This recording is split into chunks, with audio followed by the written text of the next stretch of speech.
നിങ്ങളൊരു ദിവസം മുഴുവനും ഒരു മീൻ മാർക്കറ്റിലാണ് എങ്കിൽ, നിങ്ങൾ മീൻ തൊട്ടിട്ടില്ല എങ്കിൽ പോലും വൈകുന്നേരം ആകുമ്പം നിങ്ങളുടെ മീൻ മണക്കൂലേ?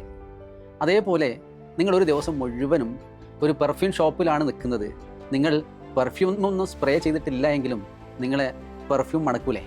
ഇതുപോലെയാണ് നിങ്ങൾ നെഗറ്റീവ് മാത്രം സംസാരിക്കുന്ന ആളുകളുടെ കൂടെയാണ് ഇടപെടുന്നത് എങ്കിൽ നിങ്ങളെപ്പോഴും എല്ലാ കാര്യങ്ങളിലും നെഗറ്റീവ് ചിന്തിക്കാനും കണ്ടെത്താനും തുടങ്ങും. അതുപോലെ തന്നെ നിങ്ങൾ എപ്പോഴും എക്സ്ക്യൂസസ് പറയുന്ന ആളുകളുടെ കൂടെയാണ് നിങ്ങൾ ചിലവഴിക്കുന്നത് എങ്കിൽ നിങ്ങൾ എക്സ്ക്യൂസസ് പറഞ്ഞുകൊണ്ടേയിരിക്കും. ജീവിതത്തിൽ ഒരു വിജയം ഉണ്ടാവില്ല.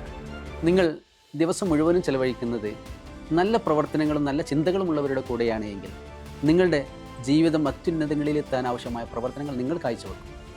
അതേപോലെ നിങ്ങൾ നന്ദി കാണിക്കുന്നവരുടെ കൂടെയാണ് ഉള്ളത് എങ്കിൽ നിങ്ങൾക്ക് ജനങ്ങൾക്കിടയിൽ, സമൂഹത്തിൽ, ഫ്രണ്ട്സുകൾക്കിടയിൽ വാല്യൂ ഉണ്ടാവും. അതുകൊണ്ട് നിങ്ങൾ ഇടപെടുന്നവരും നിങ്ങൾ ഇടപെടുന്ന സാഹചര്യങ്ങളുമാണ് നിങ്ങളെ രൂപപ്പെടുത്തുന്നത് എന്ന് മനസ്സിലാക്കുക. അതിനനുസരിച്ച് ജീവിക്കുക.